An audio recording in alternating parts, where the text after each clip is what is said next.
You know what makes a horror story really scary? It's not just about what happens, it's about how it happens. So, in this breakdown, we're not just going to tell you a terrifying story. We're going to pull back the curtain, look at its architecture, and see how every single piece is perfectly placed to build this foundation of absolute dread. Okay, let's get into it. We're kicking things off right in the heart of the terror with this one. Unsettling question. It just immediately throws you off balance, right? Who is this person? And why are they asking who sent them? Like they were some kind of delivery? An offering? Just keep that question rattling around in your head as we rewind to see how it all started. Every great horror story needs it before. A world of normalcy that's about to be completely and totally shattered.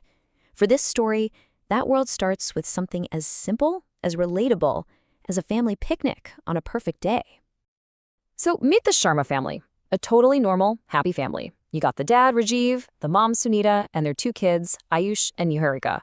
They're just enjoying a day out in these beautiful misty hills, the whole idyllic scene. And this is so important. It establishes everything that's at stake.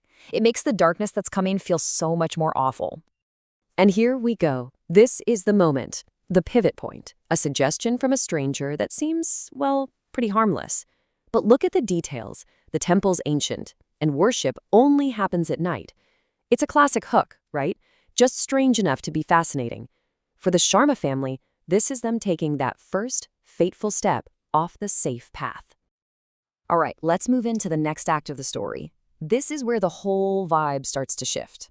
The sun is going down on their perfect day, and now the family is willingly, curiously walking straight toward the unknown. The author here is using sensory details to really crank up the tension. I mean, the path isn't just empty, it's deserted. And that sound, it's not just the wind, it sounds like whispers. So all the normal, comforting sounds of nature are being stripped away and replaced by something that feels, well, it feels like it's watching them. And there he is, the guy from our opening quote. The isolation is now totally complete. They're inside this dark, silent building, and the only other person there has this one glaringly unnatural feature: red eyes. It's a huge visual red flag. It's the story screaming at us that they have crossed a line into a place where the normal rules just do not apply. This line from Rajiv is just brilliant because it shows how completely unaware he is. It's almost tragic.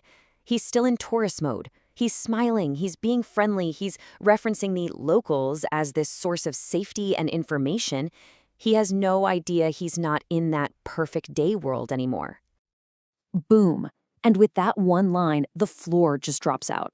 Suddenly, the question isn't about the priest. It's who was the old man who sent them here?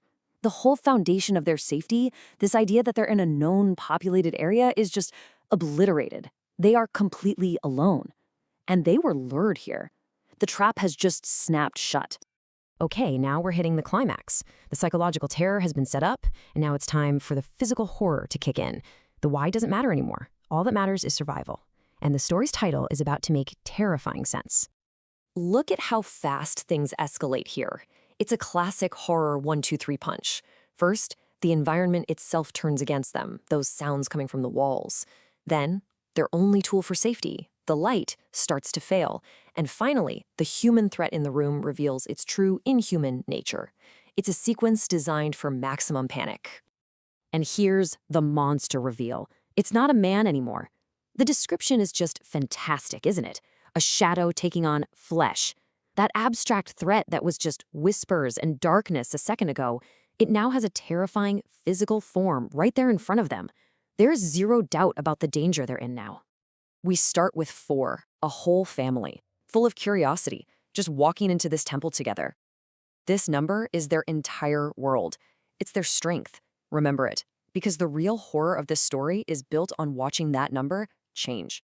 So the first attack is just devastating because you don't even see it. There's no monster to fight, just an invisible force. All you get is a scream and then the sudden, horrifying absence of their daughter.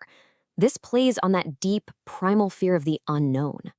And just like that, everything is shattered. That perfect family number is broken. This simple number on the screen, it represents a loss that is violent, immediate, and absolute. They're now a family of 3. But the horror isn't just the loss. It's the deafening silence left behind. It's a wound that introduces a kind of terror they will never, ever recover from. So, the rest of the family gets picked off, not just by this entity, but by the temple itself. The father, Rajiv, he runs deeper inside after his daughter and just vanishes.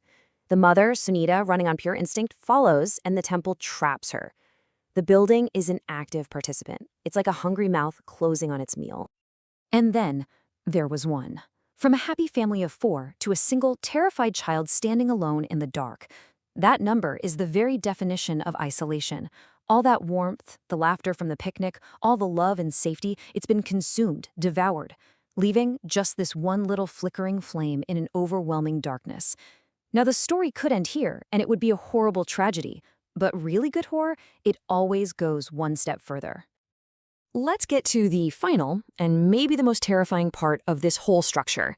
It's not about what happened anymore, it's about what happens next. This is the twist that's designed to stick with you, to haunt you long after the story's over. The last voice we hear is the little boy Ayush, and his question is so innocent it's just heartbreaking. He's calling for his mom, asking something that we, the audience, know the horrifying answer to. He's all alone. Or is he? And this is the final, brilliant stroke of the pen. As Ayush stands there, he doesn't cast one shadow, he casts 2. And the second one is a perfect copy of him, a little clone, but with one crucial difference. It has the same red eyes as the priest. The story doesn't end with a survivor, it ends with a replacement. And that's the question that makes this whole thing work so well. It completely denies us the comfort of an ending. We're just left to wonder if the boy who walks away from that temple is the same little boy who walked in. The horror isn't just that the family is gone.